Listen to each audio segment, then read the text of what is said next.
membacakan satu persatu isi yang ada di buku rakor, karena itu jujur saya hanya copy paste dari Google ya, jadi itu hanya teoritis. Jadi saya tidak mau membicarakan teoritis. Kenapa? Literatur itu banyak, apa itu organisasi, mungkin kawan-kawan lebih paham. Tetapi ada yang sangat lebih menarik yang saya akan bicarakan, apa yang kami ciptakan dalam organisasi ini. Coba tolong di Falsafah Pemuda Batak Bersatu. Saya langsung aja ya, biar singkat, karena nanti kita berantemnya masih panjang ini. Karena kami mengharapkan diskusi kita harus panas, tetapi endingnya dingin, menghasilkan yang terbaik. Oke? Falsafah Organisasi Pemuda Batak Bersatu. Next. Oke? Kembali. Oke? Ini adalah ciptaan kami. Ya, jadi kalau ditarik literatur dari Google manapun mungkin nggak ketemu apa yang kami maksud dengan satu rasa satu jiwa. Jadi kalau pemahaman organisasi dan sebagainya, bagaimana mengelola organisasi, ya itu pasti ada di Google lah. Jujur saya juga copy paste itu, ambil dari Google, copy paste, masukkan ke situ. Tetapi kalau satu rasa satu jiwa itu murni ciptaan para pendiri, dan ini yang harus kami jelaskan biar kita sama-sama memahami apa sebenarnya satu rasa satu jiwa yang menjadi yel-yel kita setiap saat, setiap ketemu selalu kita ucapkan, tetapi sangat jarang bisa kita implementasikan, sangat jarang bisa kita laksanakan di kehidupan nyata kita dalam organisasi Pemuda Batak Bersatu. Oke, satu rasa satu jiwa adalah falsafah gerak dan bertindak agar hidup bersama terus terjaga dan dalam mewujudkan pribadi-pribadi yang selaras, harmonis, dinamis, dan masyarakat yang berdaya guna dan berhasil guna. Hiporianya Pemuda Batak Bersatu ini sampai dengan saat ini sangat luar biasa. Kita lihat di medsos, anak kecil pun seperti mesin otomatis. Kalau bilang PBB, satu rasa satu jiwa, RKRI harga mati. Seperti apa ya? Seperti mesin otomatis lah. Kalau bilang PBB pasti jawabannya seperti itu. Nah sekarang kawan-kawan saya mau tanya, mungkin dari DKI dulu lah. DKI satu rasa satu jiwa di DKI sudah terbentuk nggak? Proses berapa lama lagi? Berarti kan kalau proses nanti ada targetnya lah. Berapa lama lagi itu? Sampai habis periode. Oh, kira sampai habis periode. Kalau sampai habis periode berarti harus diganti sih. Kelamaan. Oke. Bali satu rasa satu jiwanya sudah terbentuk nggak di Bali? Belum. Jadi belum terbentuknya dikatakan itu ketum, ya memang masih belum. Karena apa? Fakta di lapangan memang seperti itu.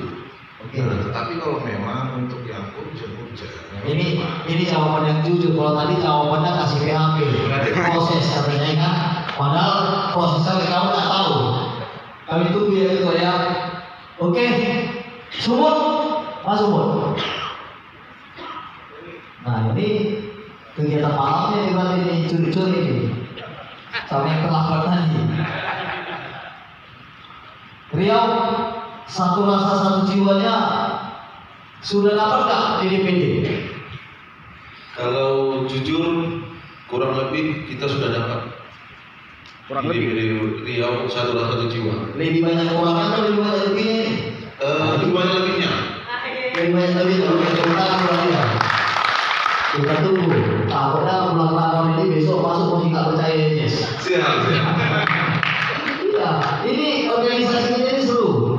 Ya, kenapa? Karena kita berani menyampaikan nilai kita itu satu rasa satu jiwa. Ini sangat berat. Kenapa? Karena rasa ini adalah kata dasar, rasa. Ya. Tetapi kita suka merasa tidak dihargai, merasa tidak didengarkan, merasa tidak dipedulikan, merasa semua.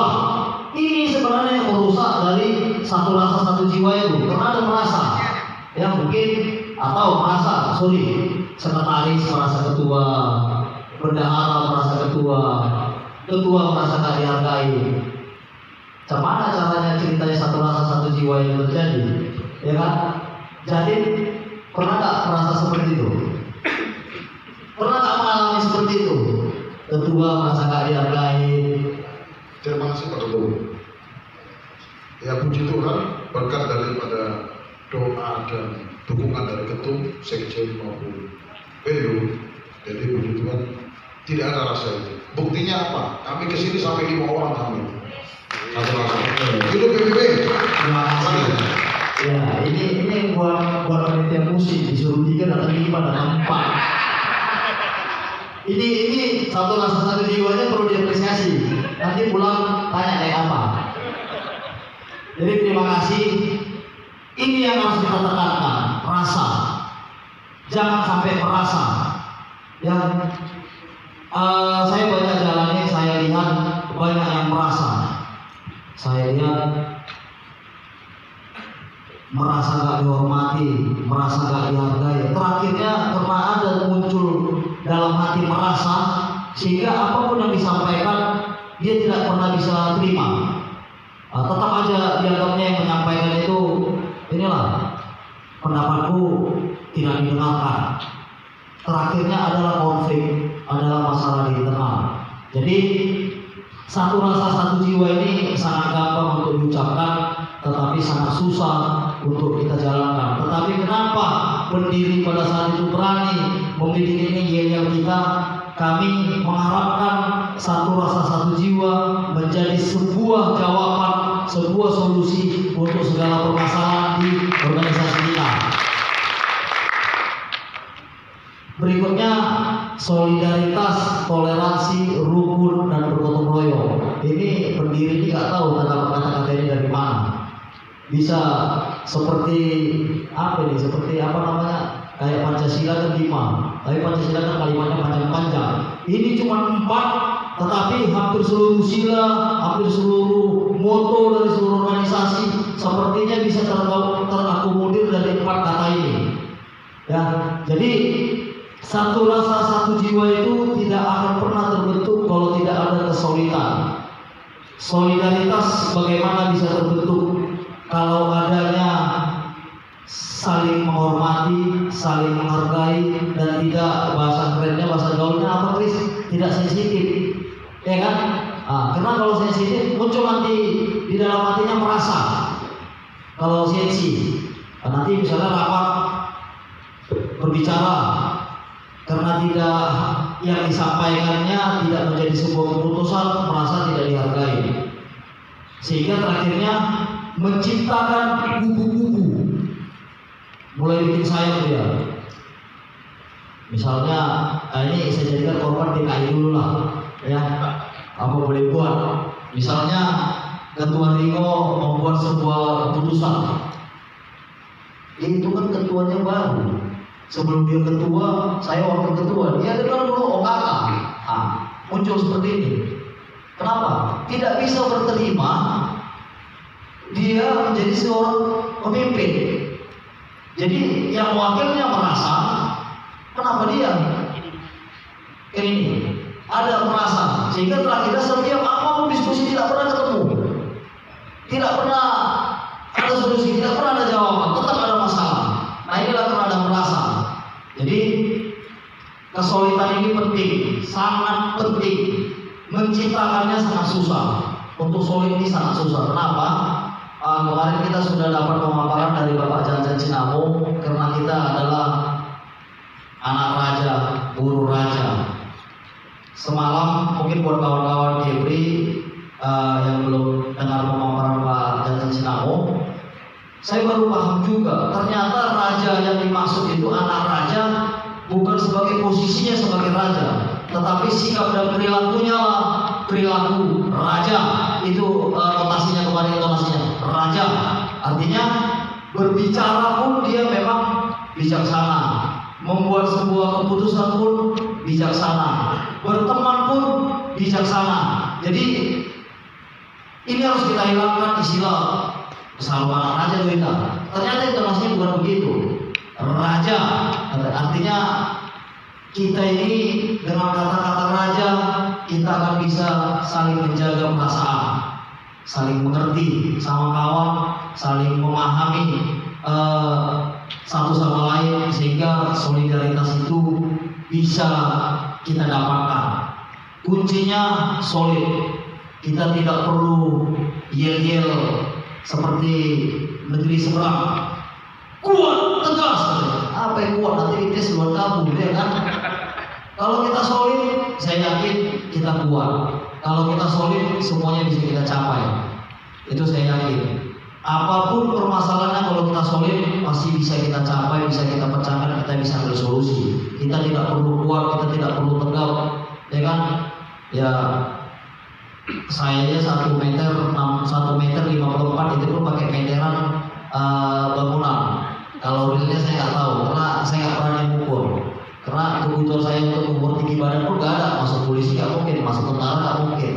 Gitu, jadi saya ukur pakai meteran bangunan 155. Saya tidak perlu besar, ya saya tidak perlu kuat, saya tidak perlu yang saya butuhkan adalah kesolidan tim, kesolidan kita bersama, kesolidan KBDDP, kesolidan BPD. Itu yang kita butuhkan. Kalau kita sudah solid, saya yakin dan percaya organisasi kita ini akan jauh lebih meroket daripada sekarang. Kita sekarang sudah meroket, tapi kita akan jauh lebih meroket. Tetapi dinamika organisasi sekarang, tadi katanya Riau, kami satu rasa satu jiwa. Nah ini, kurang lebih banyak atau lebihnya lebih banyak. Ini bahaya, ya kan? Kalau ketua ini masa-masa mencoba ini, kayak masa-masa kita di Medan ya kan? Kurang lebih katanya kan? Kalau agak salah dikit pun namanya kurang lebih. Tidak ada sempurna ketua. Kenapa? Semua tidak ada sempurna. Iya. Tapi kita akui DPD sendiri ya bisa aturan. Satu rasa satu jiwa ya. Oke, jangan sampai ada pembekuan. Kalau ada pembekuan mana satu rasa satu jiwa namanya ini, ya kan? Iya. Kalau ke bawah kita kan nggak tahu. Kalau misalnya DPD sendiri solid. Pokoknya satu rasa satu jiwa itu DPD ke bawahnya harus satu rasa satu jiwa. Karena DPD, DPC, PAC sampai RT itu satu kesatuan yang utuh. Tidak bisa dipisah-pisah. Dengan sekda satu rasa satu jiwa, nanti saya bertanya ini. Kemarin ada pembekuan masalahnya, belum sampai sedikit ya. Belum sampai sedikit ya. Belum sampai sedikit pembekuan. Ada tembusan kemarin sampai kami. Pembekuan atau SP? Oh SP, kalau SP itu nggak apa-apa. Kalau SP itu proses untuk mencapai satu rasa satu jiwa. Biar paham dia ya. Sorry. Saya kira kemarin pembekuan. Jadi solidaritas itu sangat penting kita tumbuhkan di internal kita. Solidaritas, kalau toleransi ini kita bisa bertoleransi keluar di dalam maupun keluar. Rukun juga akan dapat kalau kita solid sama gotong royong. Gotong royong ini modal kita selama ini untuk melakukan segala kegiatan kita. Inilah modal kita selama ini. Tapi saya yakin dan percaya akan ada titik jenuh kita untuk bergotong royong menjalankan kegiatan kita. Setuju ya? Pasti ada titik jenuh. Kenapa? Makanya kita kemarin coba datangkan ada yang mengerti mengenai bagaimana mencari dana dari luar untuk melakukan kegiatan kita. Jadi saya juga baru tahu ada informasi ada NGO atau organisasi internasional yang beroperasi di Indonesia, 54 organisasi. Mereka punya dana untuk melakukan kegiatan sosialnya, tetapi mereka tidak bisa melakukan itu sendiri. Mereka butuh organisasi lokal, mereka butuh komunitas lokal. Nah ini nanti tugas-tugas pimpinan-pimpinan yang ada di DPD untuk menggali ini, biar nanti ini bisa dikerjakan dan mudah bisa mengangkat elektabilitas kita dengan uangnya orang. Uang orang kita pakai, kita kerjakan, dan itu ada profitnya. Ada keuntungan. Saya coba tanya kemarin Cep, itu kalau misalnya kita yang dikasih mengerjakan, kayak mana hitungannya ke organisasi yang mengerjakan? Itu biasanya ada marginnya 20% dikasih ke yang mengerjakan, sekitar 20%, dan itu memang masuk dalam aturan katanya. Artinya 20% yang dikasih ke kita ini kan bisa menjadi support untuk melakukan kegiatan lain. Jadi itu adalah peluang-peluang untuk kita tidak lagi berbicara bergotong royong untuk mengeluarkan uang kita, bergotong royong melakukan kegiatan. Selama ini yang kita lakukan adalah bergotong royong dengan melakukan kolektif. kita mengumpulkan duit kita melakukan kegiatan sosial kita. Tetapi dengan hasil rakor ini, dengan kita berdiskusi, dengan kita tadinya mendapatkan informasi-informasi dari pembicara-pembicara sebelumnya, kita bergotong royong bekerja sama untuk bisa menghadirkan donor-donor atau support-support di organisasi kita. Jadi kita rubah sedikit ya, kita rubah. Jadi kita tidak bergotong royong untuk mengumpulkan duit lagi, tetapi bagaimana caranya kita bergotong royong sama-sama bekerja mencari sumber-sumber yang bisa mensupport kegiatan organisasi kita. Oke? Next. Ini posisikan. Ini sengaja saya coba ilustrasikan seperti sebuah bangunan dengan 4 pilar. Jadi harapan kami sebagai pendiri, mohon maaf saya berbicara kami pendiri dulu, karena ini adalah hasil dari diskusi kami dalam membuat organisasi ini. Kita bangun di 4 pilar, seperti di bangunannya, bentuknya. Jadi kita tidak mau ada salah satu pilar ini roboh, hancur. Karena kalau ada salah satu yang hilang, ini akan timpa dan tidak akan memiliki kekuatan yang utuh. Oke, next. Oke, ini saya sudah jelasin tadi lah. Ini oke lagi. Oke. Terus oke. Stop. Inilah harapan kita untuk masa depan Pemuda Batak Bersatu, yaitu menjadi organisasi masyarakat yang menghasilkan kader-kader intelektual yang mengisi sendi-sendi kehidupan berbangsa dan bernegara sesuai dengan tema kita Rakornas, yaitu Pemuda Batak Bersatu untuk Indonesia. Jadi kita kepengen dengan organisasi ini muncul kader-kader orang Batak yang bisa memberikan kontribusinya buat negara dan bangsa ini. Saya lanjutkan, dapat berkontribusi untuk memajukan masyarakat Indonesia, khususnya bangsa Batak dimanapun berada, dan bersinergi dengan pemerintah dalam mendukung program-programnya sehingga menjadi organisasi yang dicintai dan dirasakan kehadirannya oleh masyarakat luas. Jadi ini sama dengan tema dan subtema kita. Organisasi ini kita mau bawa arahnya ke sana. Cuman untuk membawa ini kita kan perlu beberapa perangkat untuk bisa membawa organisasi ke sana. Perangkat-perangkat inilah nanti yang akan kita diskusikan bersama. Bagaimana organisasi ini bisa ke sana. Jadi buat teman-teman semua rekan juang, saudara adalah para ketua pemimpin, walaupun jujur kami tidak tahu siapa saudara sebelumnya, kami tidak tahu track record saudara sebelumnya apa, kami tidak tahu profesi saudara apa, tetapi kami dengan kepercayaan kami memberikan SK dan mandat, walaupun kami tidak kenal Anda siapa, tetapi di hari ini kita saling kenal, kita saling tahu, kita sama-sama belajar, kita sama-sama memberitahukan diri kami ini siapa. Dengan nanti pertanyaan-pertanyaan saudara, ide-ide saudara, masukan saudara, itu adalah memberitahukan saudara ini siapa untuk nanti bisa kami simpulkan bahwasanya kami tidak salah untuk memberikan SK buat saudara untuk membentuk Dewan Pimpinan Daerah di provinsi masing-masing. Jadi habis sesi ini kita akan melakukan diskusi dan kami akan coba nanti kita berdiskusi 2 arah. Materinya sekilas kami sampaikan untuk jadi bahan kawan-kawan nanti untuk bisa menyampaikan masukan, ide, pertanyaan ke kami agar kami nanti bisa coba merumuskan atau menjawab pertanyaan-pertanyaan saudara. Dan pesan terakhir dari saya di pemaparan ini adalah rasa harus kita kuatkan, merasa harus kita buang. Terima kasih.